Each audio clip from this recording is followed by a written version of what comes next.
कंट्या पोळ्या झाल्यात माझ्या.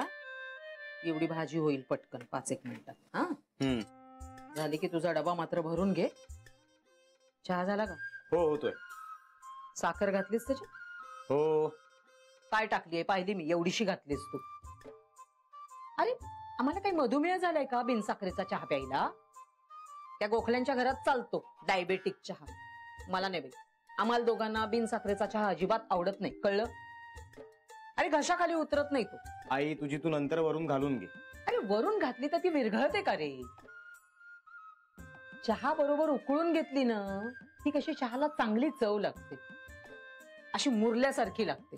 ठीक आहे, तुझ्यासाठी नंतर करून देईन वेगळा चहा. दप, ऐकायचं म्हणून नाहीस तू. मी काय म्हणते, मी आज बोलणार आहे मी ताईशी. कशा संदर्भात? असंच आपला आठवण आली म्हणून फोन करणार आहे मी. आणि आता तुझ्या लग्नाचं पण बघायला पाहिजे ना. हे बघ तुला सांगते, ती सुनीता आहे ना, ती काही आपल्या बरोबरीची नाही. आणि तिचा निभावही लागणार नाही या घरात, हे तुला पण पक्क माहित आहे, हो की नाही? उगाच लग्न करून 1-1.5 वर्षामध्ये घटस्फोट झाला असं कशाला रे होऊ द्यायचं? शेवटी तुला सांगते, मुलीसारख्या मुली काही वेगळं नसतं रे. पण निदान आपल्या घरात रुळेल, आपल्याला समजून घेईल अशी मुलगी बघायला पाहिजे ना. अरे मुलगी कशी हवी होती? त्या सविता सारखी, जे लक्ष्मी सारखी, हातात अन्नपूर्णा, तोंडात सरस्वती. ही सुनीता काय, थोबाड उघडलं ना की लायकी कळते ना तिची. अरे दरिद्री नारायणाची लेक वाटते ती. आणि स्वयंपाक पण तिला काही येत असेल असं मला अजिबात वाटत नाही. आणि ही सुनीता पाहिलीस, आगाऊपणाचा अगदी नमुना आहे. आपल्या घरात येऊन त्या गोखल्यांच्या घरात जाऊन काय केलं नाही तिने, सांग ना. कशाला पाहिजे ते नसते उद्योग? एवढं ओव्हर वागणं शोभतं का पोरीच्या जातीला? त्या मुलीशी जर लग्न केलंस ना तर आपल्याला आणि आपल्या घरादाराला पण विकून खाईल ती. आपल्याला ती मुलगी नकोच. अगदी पोचलेली मुलगी आहे ती. कशाला उगाच शोभा करून घ्यायची? झाली तेवढी पुरे नाही का? काय डोक्यात शिरतंय का नाही? नाही ना मग आता त्या काही टवळीशी काय आहे का नाही? काय रे, काय विचारते मी? काय रे? नाहीये. काय नाही? आता माझं सुनीताशी तसं काही नाहीये.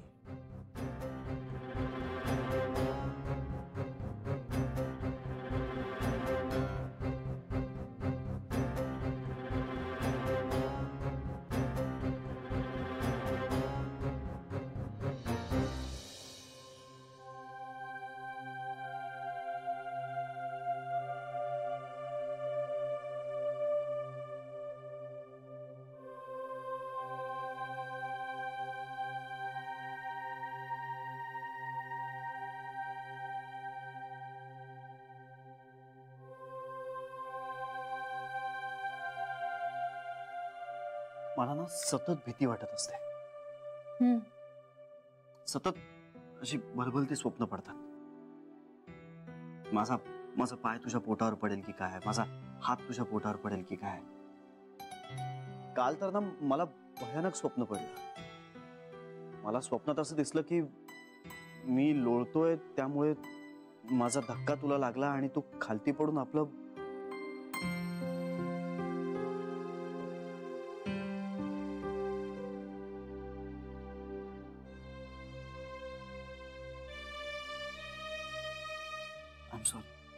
नाही नाही, मला कळतंय श्री.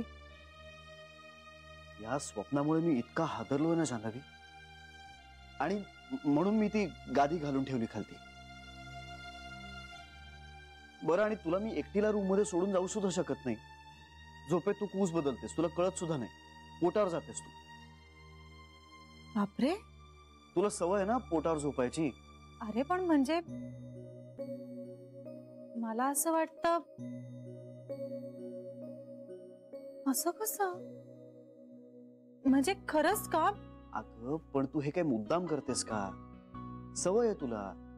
बरं दिवसभर इतकं काम करतेस त्यामुळे दमतेस, मग इतकी गाढ झोप लागते ना तुला की झोपेत आपण कूस बदलतोय हे सुद्धा तुला कळत नाही. मग मला रात्रभर तुझ्याकडे लक्ष ठेवत बसावं लागतं. त्यामुळे ना अशी विचित्र सिच्युएशन झाली. मी घाबरलेला असतो ग. तुला एकटीला रूम मध्ये सोडून जाऊ शकत नाही आणि मला भीती वाटते म्हणून तुझ्या शेजारी झोपू सुद्धा शकत नाही. हम्म. आई बाबा होणं म्हणजे काय असतं याची प्रचिती येते मला आता. काय करायचं मग आता? मी पहिल्यांदाच आई होते. मी पण पहिल्यांदाच बाप होतोय ना.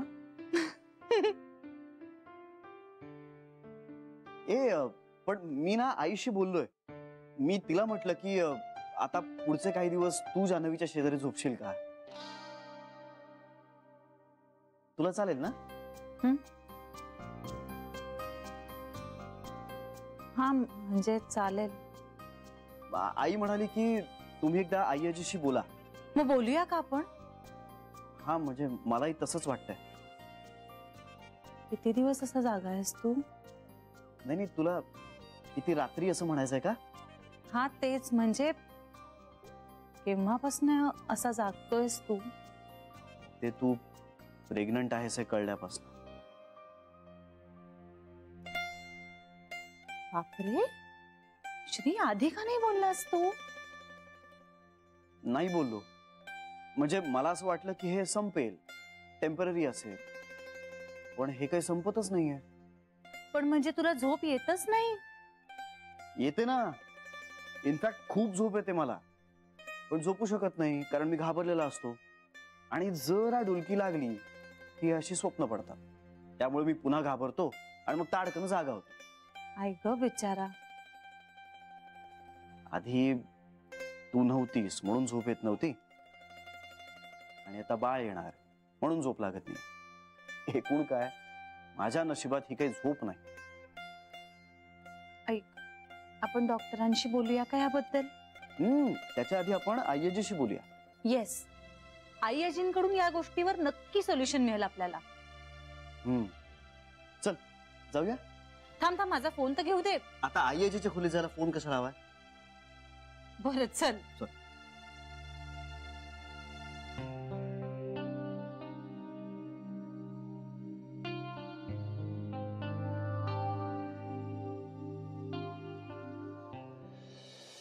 हो नाही तर चिरंजीव. हो ना.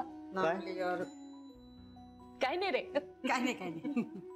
आम्ही आलो, आईजीशी बोलून आलो. हा दोघेही चाललाय? हो. कालचंच का? काय? चल. ए काय? काय काय कालचं काय सांगा ना. अगं उमाकांत भाऊजींचं अमृत चळायला होतं ना तेच. अगं बाई हो का? मी त्याला म्हंटल आईंशीच जाऊन बोल म्हणून. पण मला सांगा ना काय? सांगणार आहे सगळं नंतर. बेबी, राग येणं स्वाभाविक आहे, पण कंट्रोल केला पाहिजे ना. तेच करते ना आई मी. पण राग येण्याचं कारण नाही सांगितलं सजून. ते महत्वाचं नाही. रागावर मी नियंत्रण कसं ठेवू ना ते सांग.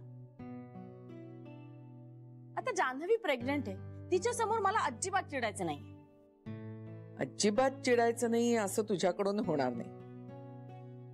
तो तुझा स्वभाव नाहीये. फक्त तुझ्या चिडण्यामुळे जान्हवीला त्रास होऊ नये याची खबरदारी घे. एवढंच तू करू शकतेस. आईजी. अरे, दोघ जण एकत्र या ना, या. अगं जरा बोलायचं होतं. आई मी येते. बेबी बस ना. अगं काही हरकत नाही. मला हरकत आहे. म्हणजे मला जरा काम आहे, मी जाते. आम्ही नंतर बोलीन तुझ्याशी. बेबी ते ऐका ना. नाही बाळ, मी तुझ्यावर चिडले नाहीये. मला खरंच काम आहे. चालू द्या तुमचं.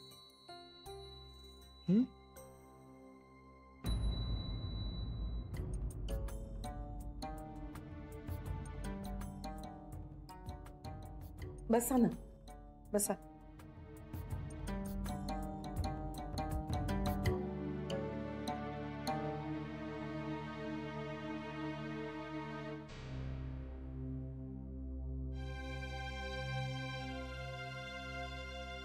फार काळजी करण्यासारखं काही नाहीये श्री, होईल ते ठीक आपोआप.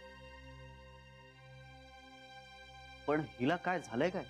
ते मलाही कळलेलं नाहीये. तिचा इमोशनल मेकअपच असा आहे की तिला सतत राग येतो. तो ब्रह्मदेवानच बनवलेला आहे.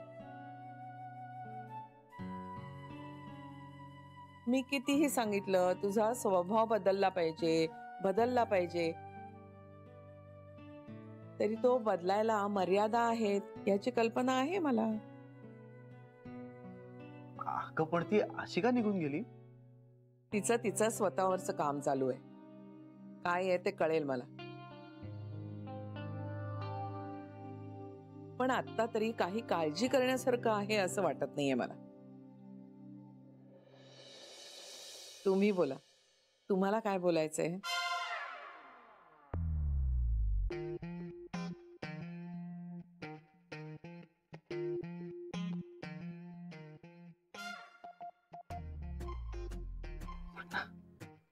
तू सांग. जान्हवी, प्रॉब्लेम तसाही तुला आहे ना. सुरुवात तर कर ना. मी कसं सांगू श्री?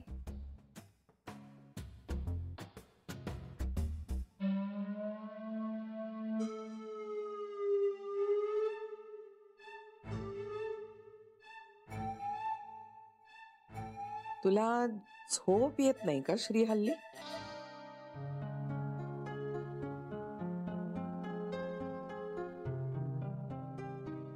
भीती वाटते?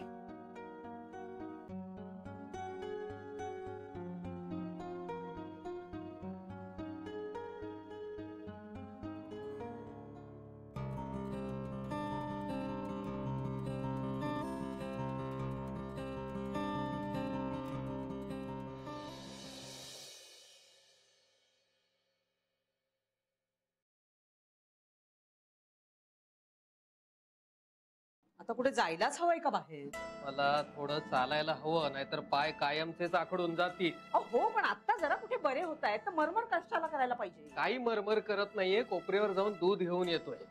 आणि दूध आणायचं म्हणजे फार मोठी काही ओझी व्हायची नाही. तुम्ही माझं कधी ऐकणारच नाहीत का हो?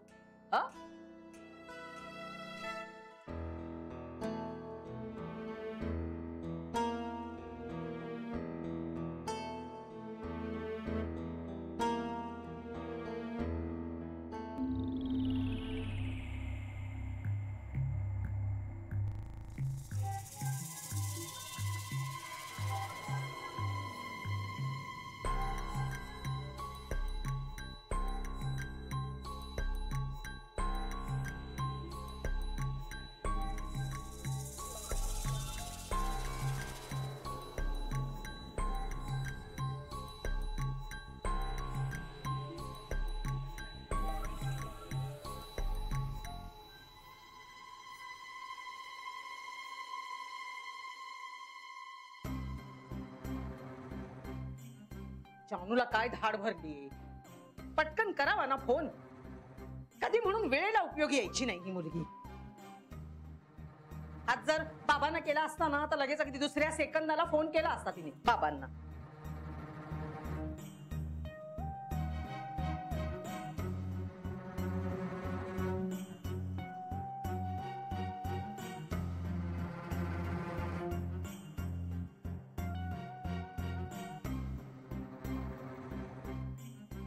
अगं बाई, पटकन फोन कर. तुझे बाबा घरात यायच्या आधी फोन कर.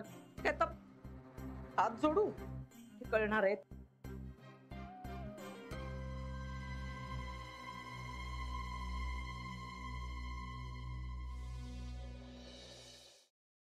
असं होतं श्री, बऱ्याच नवरा बायकोंचं होतं. अगं पण मला भीती वाटते ना. स्वाभाविकच आहे. अरे रमाकांतच्या वेळेला तुझ्या आजोबांचं असंच व्हायचं. मी रात्री जागे होऊन पाहायचे तर हे आपले भूतासारखे जागे. मी विचारायचे काय झालं तर काही सांगायचे नाही. मग दुपारी पेंगायचे. तुम्ही तरी मोकळेपणानं बोलू शकता. मला हे कोडं कांताच्या वेळेस उलगडलं. मग लाजत लाजत त्यांनी मला सांगितली त्यांच्या मनातली भीती. पण मग तुम्ही उपाय काय केलात? प्रत्यक्ष परिस्थितीपेक्षा आपल्या मनातली भीती जास्त मोठी असते. म्हणजे आपण घाबरलो ना श्री की मनातल्या मनात सगळं मोठं करतो. पण प्रत्यक्षात तसं असतंच असं नाही. अगं पण भीती वाटतेच ना याची. आणि उपाय काय त्यावर? आपलं मनच. म्हणजे आपलं मन ना मिरेकल असतं. तर बघ, आपल्याला पहाटे 4 वाजता उठायचं असेल तर आपण आपल्या मनाला सांगितलं की मला पहाटे 4 वाजता उठायचे, तर बरोबर 4 वाजता जाग येते. हो हो, असं खरंच बरेचदा होतं. म्हणजे मी तर अलार्म सुद्धा लावलेला असतो, पण मनात घोळवलेलं असलं ना की अलार्म व्हायच्या आधीच आपण जागे होतो. हो ऍक्च्युली माझं पण झालंय असं बऱ्याचदा. मुळात हे लक्षात घे श्री, तू घाबरल्यानं मनातल्या मनात हे जितकं मोठं करतोयस ना ते तितकं प्रत्यक्षात नाहीये. अगं पण लाथबीत लागली तर? तुला आहे का सवय लाथा मारण्याची? नाहीये. नाहीये, पण चुकून लागली तर? काय म्हणजे सवय की लात? सवय कशी लागेल अशी अचानक? लात. बघ, तुझ्या प्रश्नाचं उत्तर तूच देतोयस. नसलेली सवय लागेलच कशी? आणि बरोबर नेम धरून पोटावरच लात कशी बसेल? नाही पण तरी मला भीती वाटतेच ना. मग काहीतरी उपाय करायचा. तू गादी टाकून खाली झोपतोस तसा काहीतरी. त्यापेक्षा मी आईला सांगू जान्हवीची डिलिव्हरी होईपर्यंत आमच्या खोलीत झोप म्हणाव.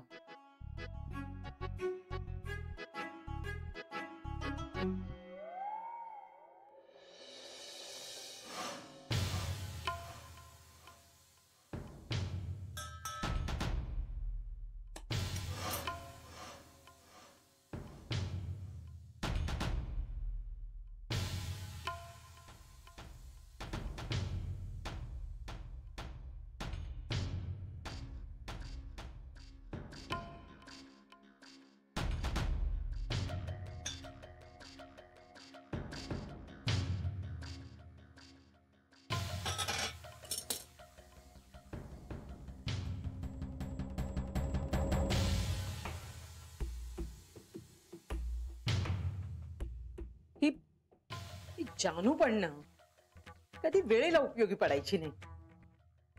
पर मी बोलले की मग माझंच तोंड दिसतं.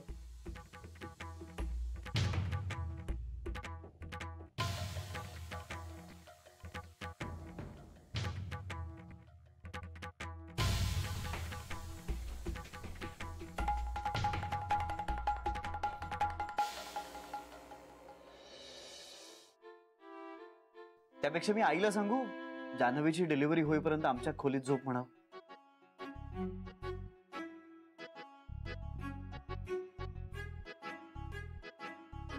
मग जान्हवीला झोप लागणार नाही.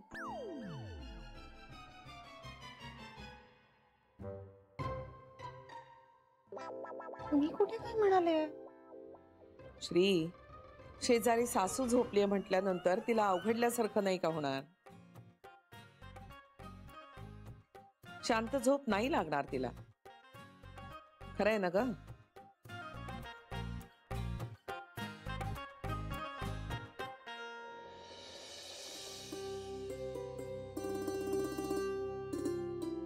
नाही, पण म्हणजे तसं काही नाही. हे बघ, तुझी पूर्ण आणि शांत झोप होणं आवश्यक आहे. हो तेही खरंच आहे. आणि आपल्या मनाला पॉझिटिव्ह संदेश द्यायचा की सगळं नीट होईल, की होतं सगळं नीट आपोआप. पण तुला खरंच असं वाटतं येजी? अरे अनुभवावरून सांगतेय. 4 मुलांना जन्म दिलाय मी. झालं का तुझं समाधान? तेही अनुभवानेच होईल. नाही खरं आहे तुझं म्हणणं याची. पण तू घाबरू नको श्री, सगळ्यांच्या बाबतीत हे असं होतं.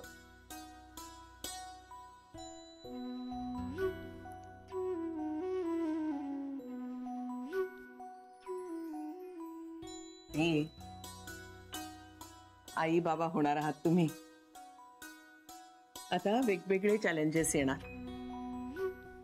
पण छान वाटतंय. तुम्ही माणूस म्हणून, नवरा बायको म्हणून एकत्र ग्रो होत आहे. बरं वाटतंय. असेच एकत्र राहा, अखंड जोडलेले.